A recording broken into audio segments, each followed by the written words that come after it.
हमारे channel NS studio Kawardha में आप सभी का स्वागत है। अगर आप नए नए गीत संगीत रिकॉर्ड कराना चाहते हैं तो NS स्टूडियो कवर्धा से संपर्क करें। हमारा पता है जिला कवर्धा, नया bus stand road. Mobile number है 9131141220।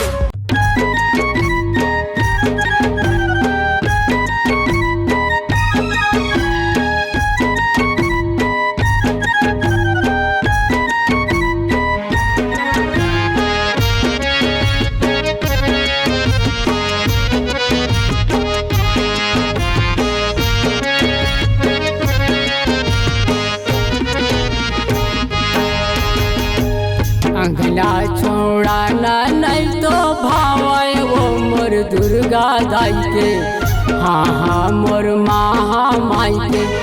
अंगना छोड़ाना नहीं भावे हो माँ, अंगना छोड़ाना नहीं भावे हो माँ।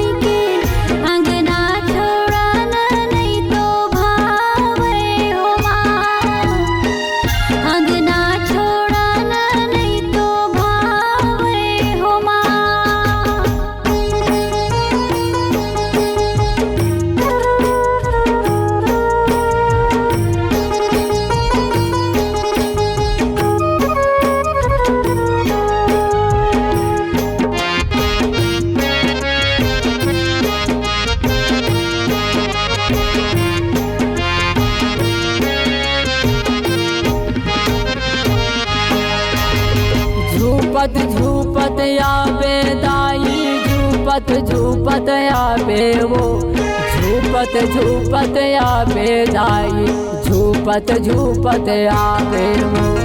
झूपत झूपत आवे दाई, झूपत झूपत आवे वो, झूपत झूपत आवे वो दाई, झूपत झूपत आवे वो।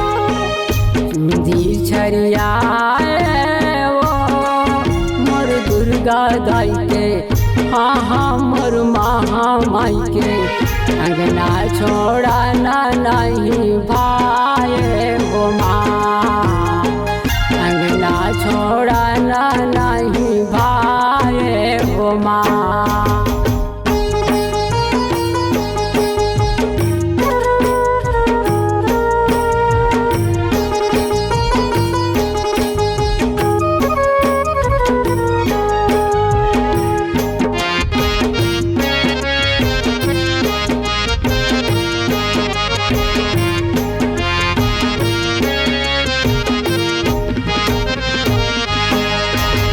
तिलचुल धर के आवे दाई, बाना धर के आवे वो, तिलचुल धर के आवे दाई, बाना धर के आवे वो।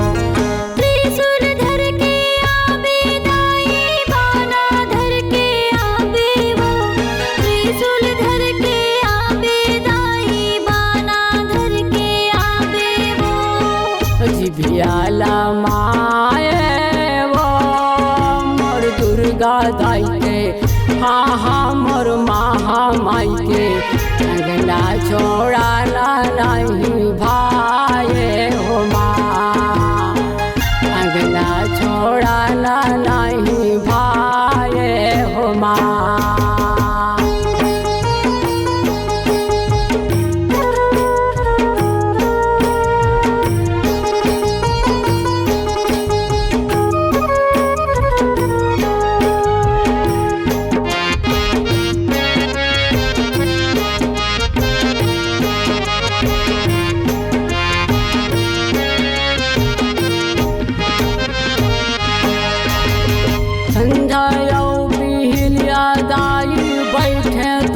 आंगन माओ सेवा तोर बजाओ दाई, होके मन मगन माओ। सेवा तोर बजाओ दाई, होके मन मगन माओ, सेवा तोर बजाओ दाई, होके मन मगन माओ। सुरताला माँ दुर्गा दाई के हाँ हाँ मोर महामाई के अंगना छोड़ाना नहीं भाए हो माँ अंगना छोड़ाना नहीं भाए हो माँ अंगना छोड़ाना नहीं तो भावे वो मोर दुर्गा दाई के हाँ हाँ मोर महामाई के अंगना छोड़ाना नहीं भावे हो माँ अंगना छोड़ाना नहीं भावे हो माँ अंगना छोड़ा